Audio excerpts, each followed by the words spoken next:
Alphamon is one of my personal favorite Digimon, and he is the leader of the Royal Knights in Digimon. And I'm very sure you guys love him just as much as well. I'm super happy that he finally makes his appearance in the Digimon TCG, along with Gankoomon as well, to represent the Royal Knights.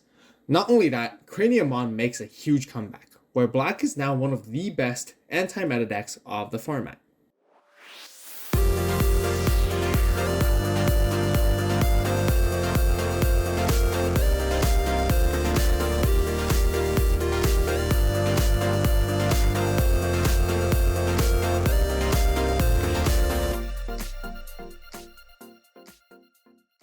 Hello Digimon players and fans, welcome back to another new deck profile video. During the BT5 format, we covered that the Black deck features the Turbo Omnimon build. Black provides a 2-box playstyle allowing the player to have a very decent matchup against any other color.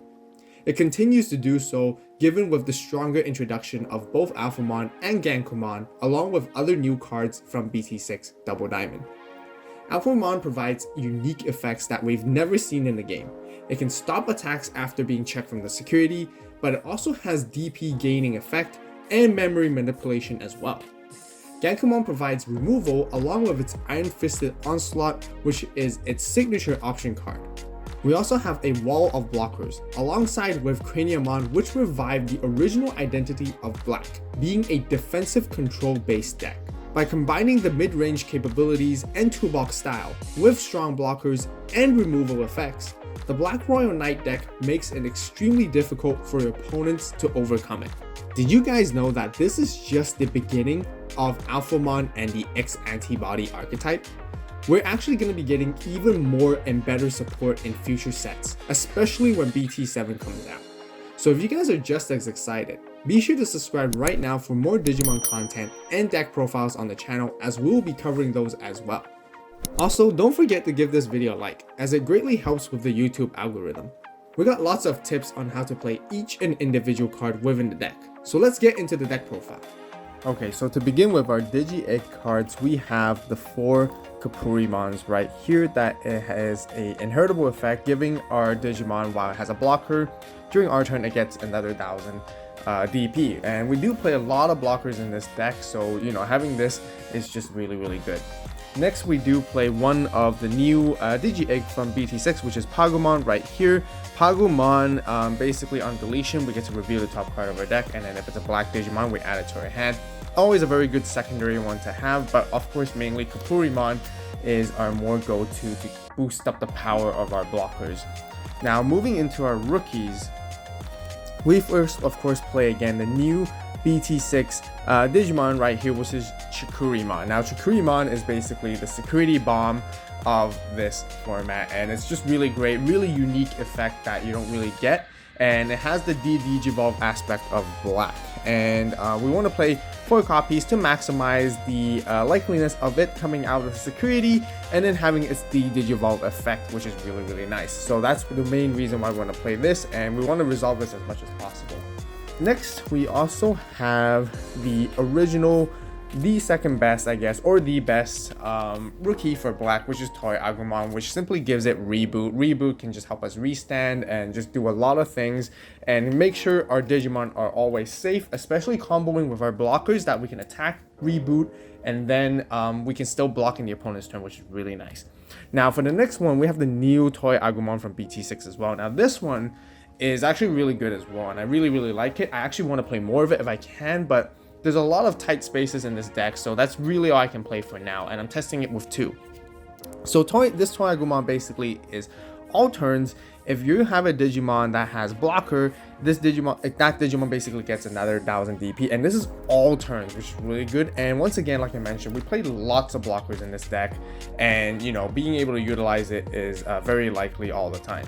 Next, there's still the 2 Sooner Rizamons, the promo version, and this card is still just really good and very versatile in offering the piercing and the security +1 inherited to give you really aggressive, powerful plays. And it's just always nice to have, depending on the situation, you can sometimes really utilize these different effects. If you have the intention of growing a powerful stack with a Digimon with over 13k DP that is Black, you can get those extra security checks, or you can just basically hard play this, onto the board and basically allow all your other Digimon with 13k or higher to become half piercing, which is also just really good and depending on the situation. Last but not least, for the rookies, we do have to play the 2 Chumons. Chumon is just really important because with the introduction of memory boosts as options, and there's a lot of memory gaining effects in this current format as well, and it just gives it a really good answer and a really good counter. My only downside that I would sort of say is it's 1000 DP compared to Craniamon and Gankoomon, which has 2000 DP, and Madoki Betamon, which has 2000 DP as well. This one's definitely the weaker one, but that's okay. But you just really need to play this card essentially. That will be all of our rookies, so now let's move into our champions. Next, we do have 4 of the Dark Tyrannomons from the Machine Black starter deck, which is essentially because we play it for a cheap cost Digivolve blocker essentially, and it's just really great to have as usual to grow our stack even faster, or to basically bring a cheap blocker on top of our rookie onto the board as soon as possible. Next, for the other blocker, we also have the 2 Sealsdramon, which is the 6k DP alternative. It has become more relevant, like I mentioned, 6k DP. I have been considering bumping this up to 3, which I think is a really good choice as well, but I'm kind of playing with 2 right now and it's been working out really great. Mainly, you know, it has a 5 hard play cost, which is really good and really cheap, but mainly, again, like I said, it's the 6k blocker, which is why we want to play it. And talking about 6k blockers, we also have 2 Mechanorimons right here. This one's just mainly we want to hard play it because of its low hard play cost, which is great.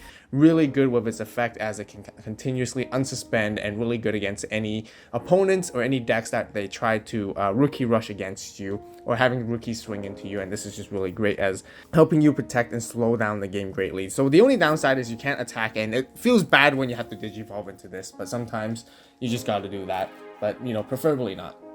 Next, we also have 2 Shademons, and 2 Shademons is also a 5k DP blocker.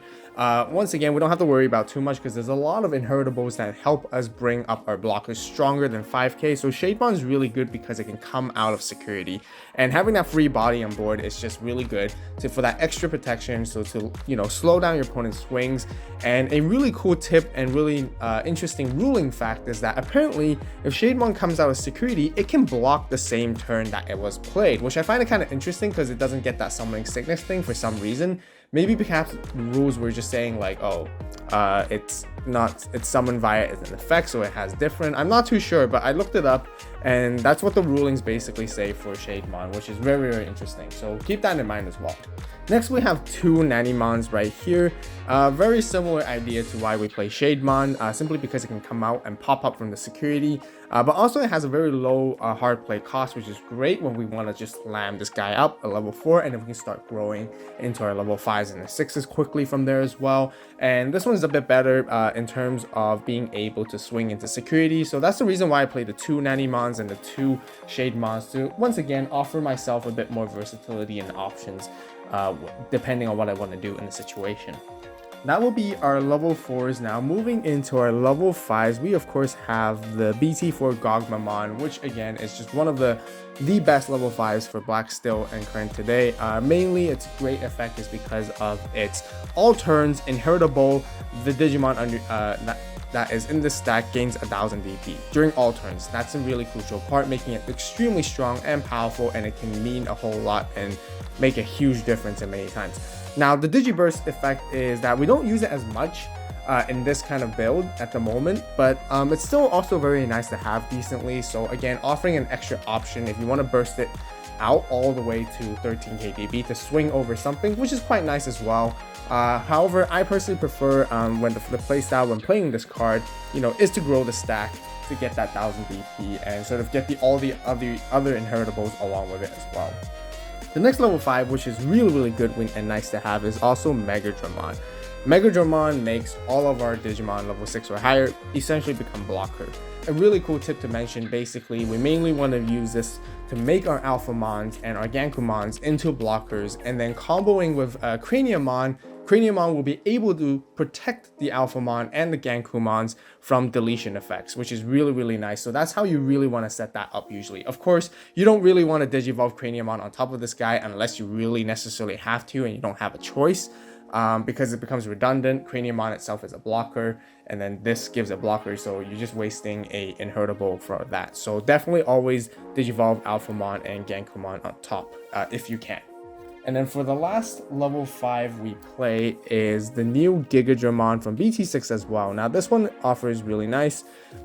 We don't really care about its red capability because we don't play any red Digimon or red cards in this deck at all. So we mainly play it for its inheritable. For the opponent's turn, this Digimon gets 2000 DP during the opponent's turn, making it very hard for the opponent to swing over the Digimon, and 2000 DP goes a long way, even if it's just the opponent's turn. So it's just really good. It makes your black blockers really strong, or your black upper end really powerful as well.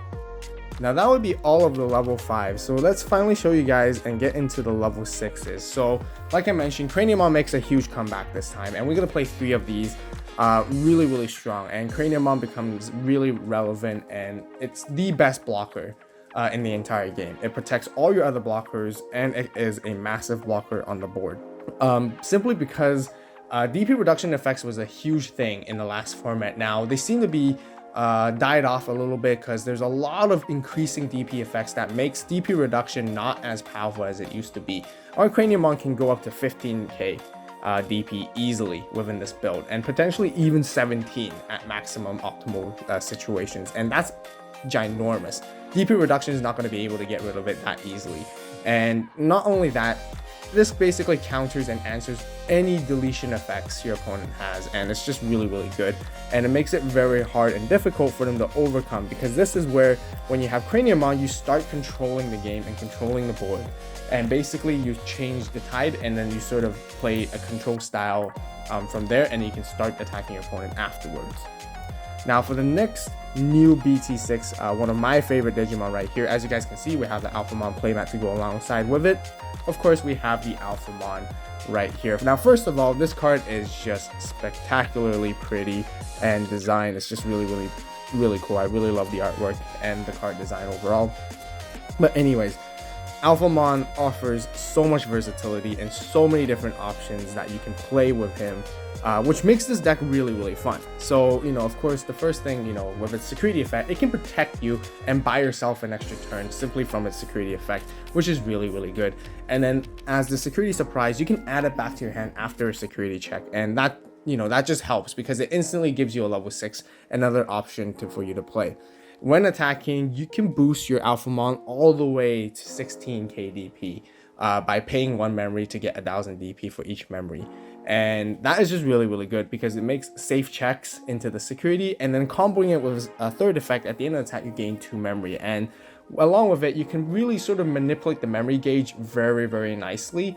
And if your opponent doesn't have like a tamer that sets them to 3, even in late game, you can basically utilize Alphamon to choke them at 1 memory, which is really good and really crucial when playing that. This is why I think Alphamon is a really good card. Next, we also have another really new good card. Once again, completing the Black Royal Knights, which we have Gankoomon, which we mentioned earlier.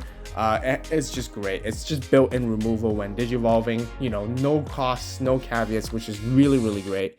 So you delete your opponent's Digimon with the lowest play cost. And there are some times your opponent would only have like a level 6 on board, or 2 level 6s that the same, and resolving that effect is just great value for you when it does happen.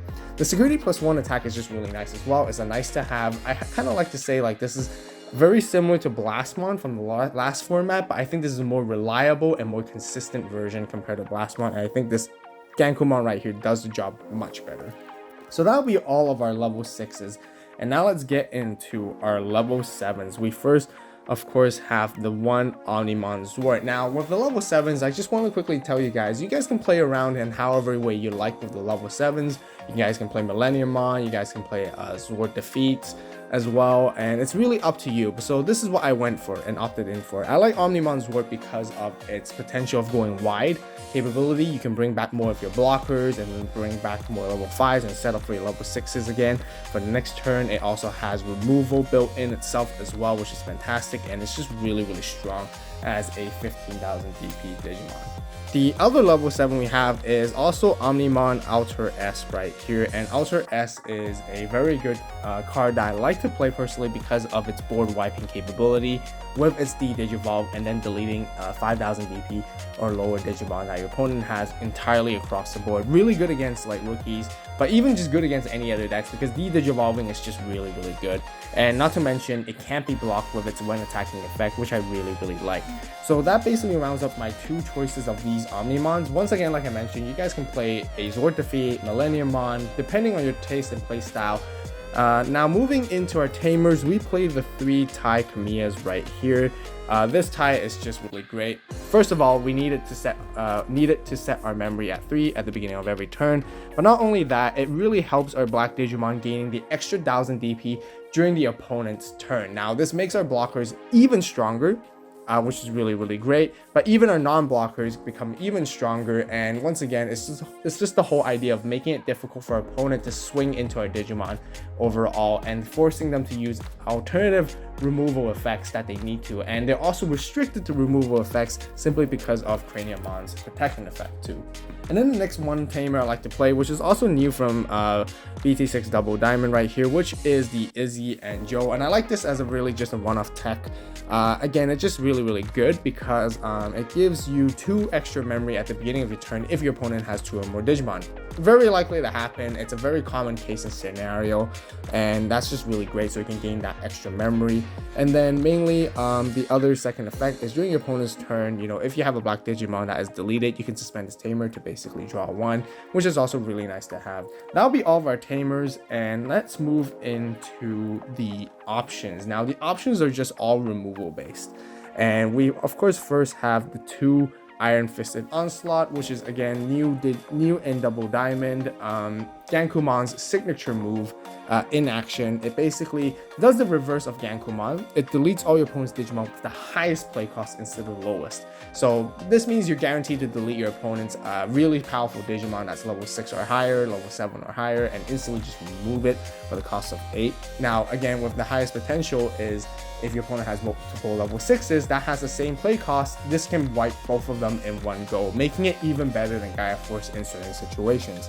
And then last but not least, for the other option, we do play the good old OG Ultimate Flare from BT5. Ultimate Flare is still just, I think, really powerful because it gives you the ability to choose and target and select which exactly Digimon that you want to de-digivolve by 3, and then deleting all play costs of 3 or less, giving you the board wiping capability, which I think is a really crucial card. And you know, both Iron Fisted Onslaught and Ultimate Flare offers really good versatility and options for removal. And in order to sort of maintain that kind of play style in this deck and the advantages of its toolbox being able to conquer over many different situations, this is why I like to play 2 and 2 for these 2 options. That will conclude for my very own deck building strategy and guide for the Black Royal Knights deck. If you guys enjoyed the video and found it helpful, please give it a like. If you guys have any suggestions, recommendations, or even questions, be sure to share it with everyone in the comment section down below. We got lots more of deck profiles coming up, so be sure to hit that subscribe button right now and turn on that notification bell to stay tuned. As always, thank you so much for watching. You guys have a great day, great night, wherever you are. See you in the next video, and this is AVAULT, signing out.